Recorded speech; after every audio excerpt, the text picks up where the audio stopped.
Bonjour, c'est Véronique et jour 61 du défi de 100 jours pour vivre la magie au quotidien. Je suis vraiment heureuse de vous retrouver ce matin pour parler d'un grand rendez-vous que j'ai aujourd'hui. Mais avant d'aller plus loin, je voulais vous dire, oui, j'ai fait mon bilan à 60 jours. Je fais mon bilan à 60 jours. Voilà.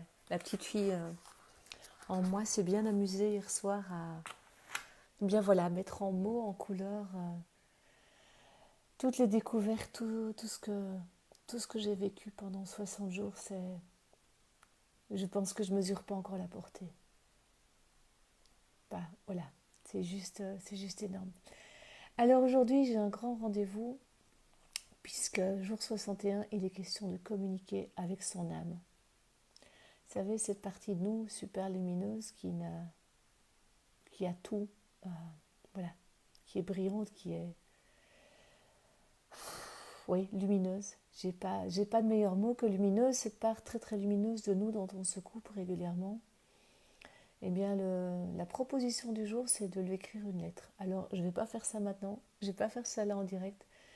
Je prendrai un temps ce soir pour rentrer en moi et pour écrire une lettre à mon âme. Pourtant, j'ai envie de vous partager un petit bout de ma vie à propos de mon lien à mon âme. Vous avez peut-être déjà remarqué derrière moi, il y a deux mandalas.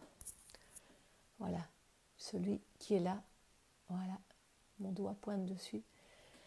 Je l'ai reçu il y a à peu près 3 ans. C'est la représentation de ma plus haute vibration. Salut Anne. Donc ce mandala qui est là, celui avec beaucoup de vert et de violet, c'est le premier que j'ai reçu il y a 3 ans. Alors j'ai la chance de connaître Carmen, qui a aussi dessiné sur mon tambour, qui a dessiné mon logo, qui est une artiste vibratoire et qui donc canalise des mandalas. Et donc c'est une représentation de notre âme.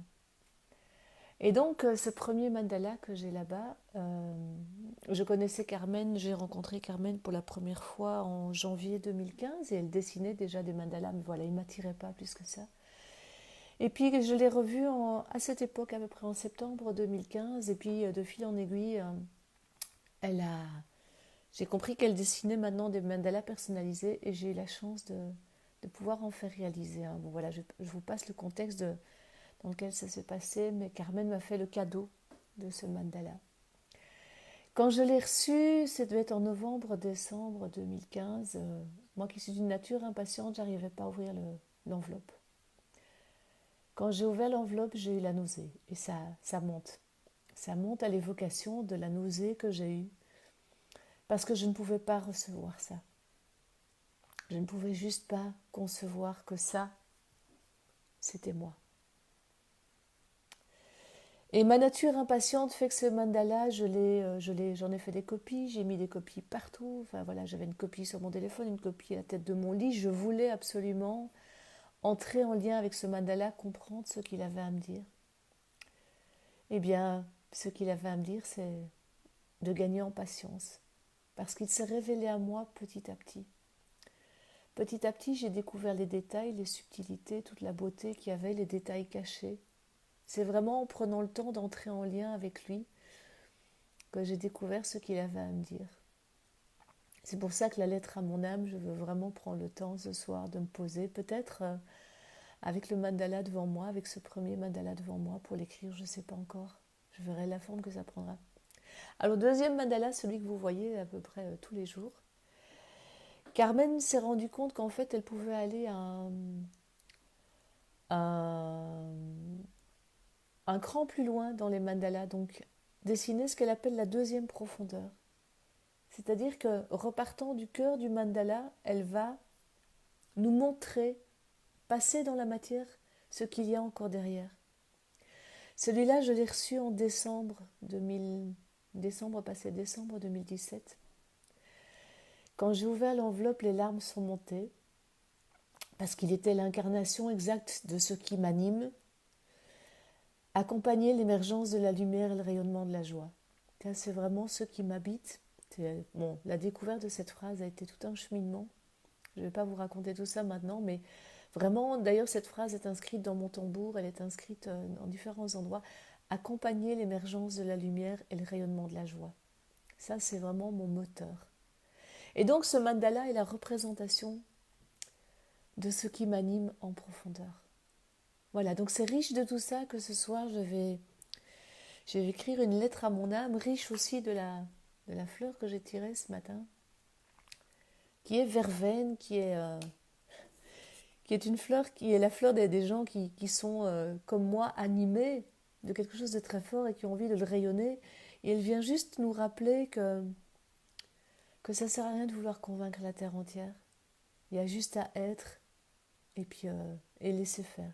Laisser les choses se faire à l'allure qui est juste. On peut transmettre tout ce qui nous anime et puis laisser faire. Lâcher et laisser faire le chemin que ça fait. Et je pense que c'est vraiment dans cet état d'esprit que je fais mes vidéos tous les matins. Excusez-moi, ça remue là aujourd'hui.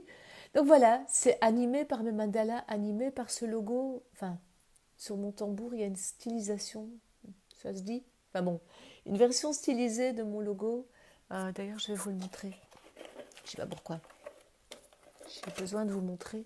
Voilà, mon logo, il est là. Bon, évidemment, il est à l'envers. Il est à l'envers.